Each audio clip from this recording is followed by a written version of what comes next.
Bismillahirrahmanirrahim. Assalamu alaikum.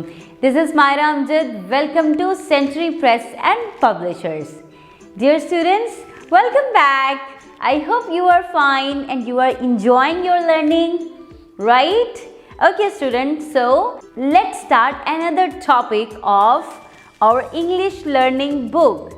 Okay students, तो आज देखते हैं हम एक नया lesson. Okay, look at your book. You can see that there are different pictures. आप देख सकते हैं ना कि यहाँ पे different pictures हैं. So, this is a goat. That is a horse. Students, क्या आप मुझे बता सकते हैं why I am using this with a goat and that with a horse? चलिए मैं आपको बताती हूँ. We are using this to point out the goat which is near to the boy. आप देख सकते हैं यहाँ पे एक बॉय खड़ा है जो पॉइंट कर रहा है चीज़ों को और उस बॉय के नियर जो है वो गॉड है. Means boy is standing near to God. That is why he is using this. यानी कि हम दिस का वर्ड यूज करते हैं उन चीज़ों को पॉइंट आउट करने के लिए जो हमारे नज़दीक पड़ी होती हैं, यानी कि which are near to us. And we use the word that to point out the pictures which are far away from us.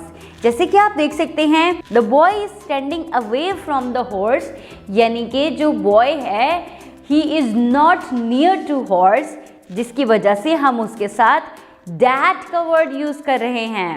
Okay student, so for pointing out the picture और the objects which are near to us we use the word this, and to point out the pictures और the objects और a person, anything that are away from us we use the word that. Okay बच्चों, अब आपको पता चल गया कि हमने दिस और दैट को कहाँ इस्तेमाल करना है.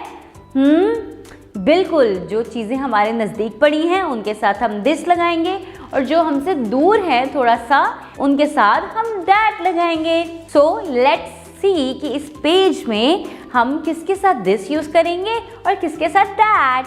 Okay students, so the boy is pointing out the God which is near to him, so he is saying that this is a god.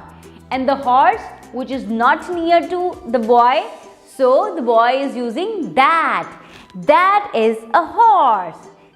Similarly, books are near to the boy. So this boy is saying that this is a book and that is a bag. Because bag जो है वो थोड़ा सा दूर पड़ा हुआ है, इसलिए. ओके स्टूडेंट्स, आपने क्या करना है, इसी तरह से अपने इर्द गिर्द पड़ी हुई चीज़ों के साथ दिस और दैट को यूज़ करने की प्रैक्टिस करनी है.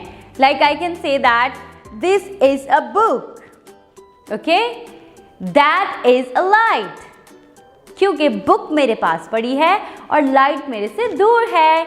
ओके स्टूडेंट्स, सो इसी तरह you have to practise using this and that in your daily life. Okay बच्चों, so you have to practice using these words and you have to understand why we use these words. आपने अच्छे तरीके से समझना है कि हम ये words कहाँ कहाँ use करते हैं.